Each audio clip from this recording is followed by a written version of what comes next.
Alright, today we're doing more of a Stanley Dirt Monkey type of video with the F12 Sno Power. I like the way that you guys can watch a video and I can jump in here and there and talk some points that maybe are a little confusing or add a little bit of insight on. So Rick was kind enough, the owner of Sno Power, to bring a Sno Power down to Montana last season, and I was able to check it out. It's not a perfect video, I'm sorry about some of the audio, but overall I'm so glad he came down. I was able to check this plow out. If you have not checked this plow out in person, do it immediately. If you're able to get your hands on a plow on a truck and see how the wings move in and out, everything works, do it, it's awesome. We'll jump right in here. If you have any questions, feel free to hit in the comments below. I'll try to answer as many questions as I can. So this is transport mode. I don't know that this is adjusted to the truck because we were just going to take it out there. And this, when I put it in plow mode, everything that's happening, everything that's happening is the nitrogen pushing the oil back to the tank. There it goes. So that's plow mode? That's plow mode.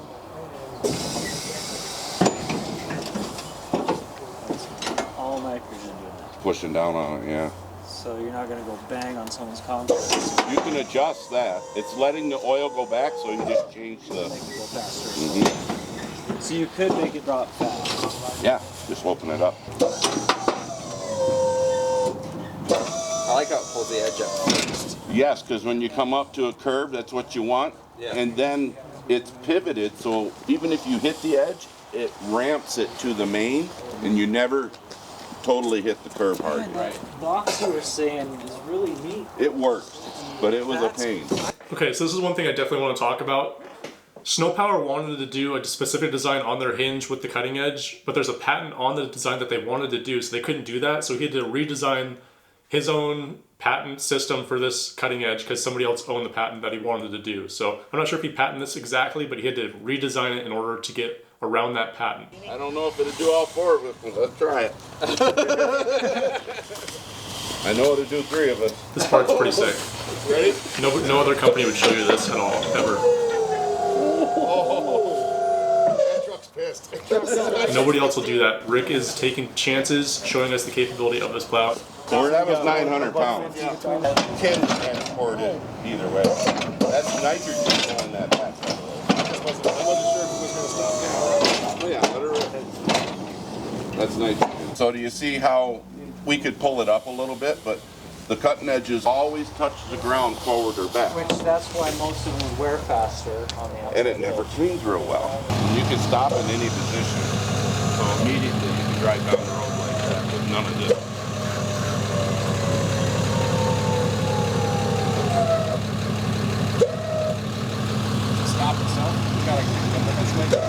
It just hit dead head. I asked them to take it on and off. A lot of times companies don't show you how it comes on and off. They're not going to pull the truck away from the plow, but I wanted to see how the hinges work, how everything is going to be taken off when you're taking the plow on and off.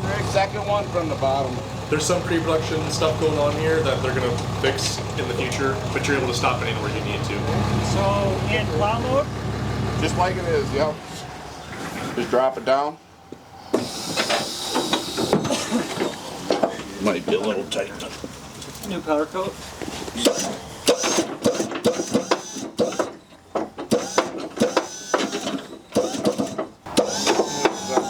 There we go. You got muscle on it.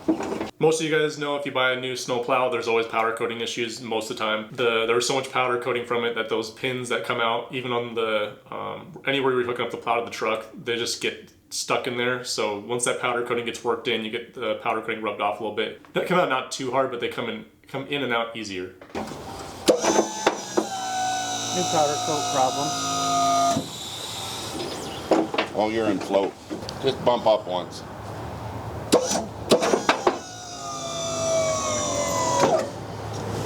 Then you drive away. This is all nitrogen.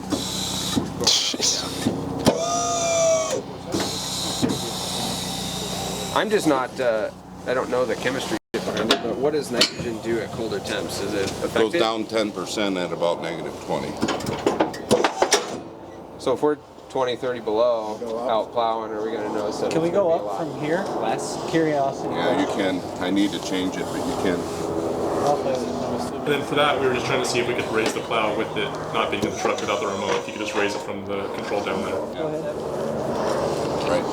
The reason reason people use nitrogen, it's a bigger molecule, so you can hold it better. It doesn't leak out as much. This one's good. Bryson must have got to this side. I'm gonna tell Bryson that he's got to do all his work for him. Okay, so this is really funny. So Bryson is Rick's son. If you have a problem or your company contacts Sno Power in any way, Bryson's basically the guy to talk to. He knows everything about the front plows and back plows in and out. If you have a problem, he'll know what it is. Pretty much on point. There'll be a special case where he might not. So with this shot, we weren't able to get the wing back fully back, so he just had to loosen a bolt. Bryson tightened it a little bit too much. This is still like a pre-production kind of time period, so they're still figuring some things out.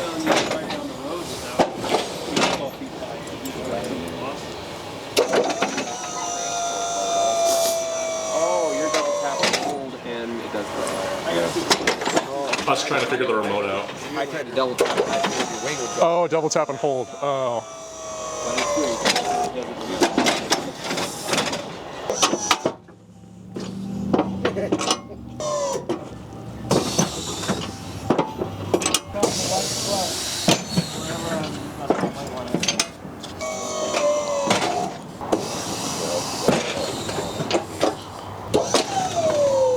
Alright, so here we're just kind of lifting it, playing with the remote, seeing what it does. We can't plow with this because it was going to an actual customer, so we're trying to keep those edges nice, but it's really cool to see how just it works and the motors and everything.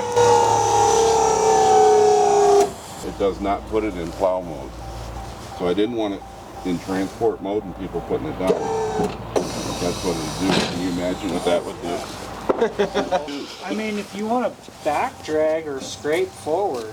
So here he's going over some pre-production stuff where he's trying to fix this so people aren't getting into this situation, because on this plow you could get in the situation with the remote, how it's programmed right now, so they're trying to show us what not to do with this. Looks like you could back scrape really well. Don't do this your plow at all. Don't do it. He's just showing us that you, for this model that he had here, pre-production, that this was something that he's trying to work on. Now, the plow button is going to be pushed. So you cannot have it down. This button automatically engaged. Can you put it down? Yeah, man. Yeah, it pushes right there and keeps going. Yeah. So that's a really cool shot. That's probably one of my favorites that I wanted him to do. I wanted him to show how the nitrogen system, when you're putting the plow down, it'll let the pressure out. Then it's loading pressure on that cutting edge to give you a really great scrape all on nitrogen, which is really cool.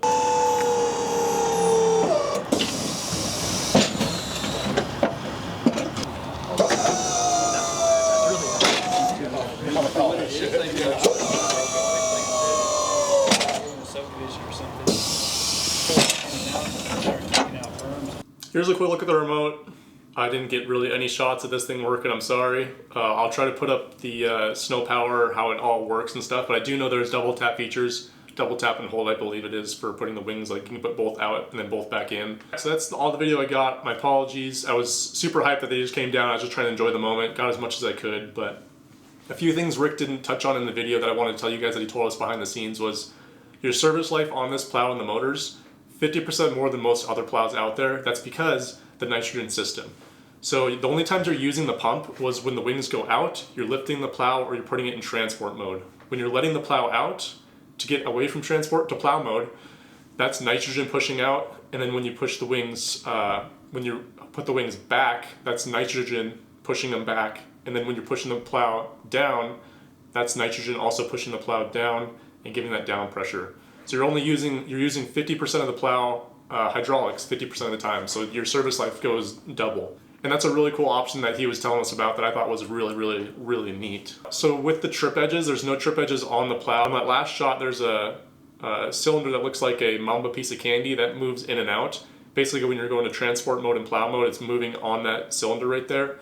That's how you're getting your trip. So the nitrogen system's compressing, and then the plow's able to move with the truck, with the suspension and the mounting itself and how it's mounted, and it trips over stuff.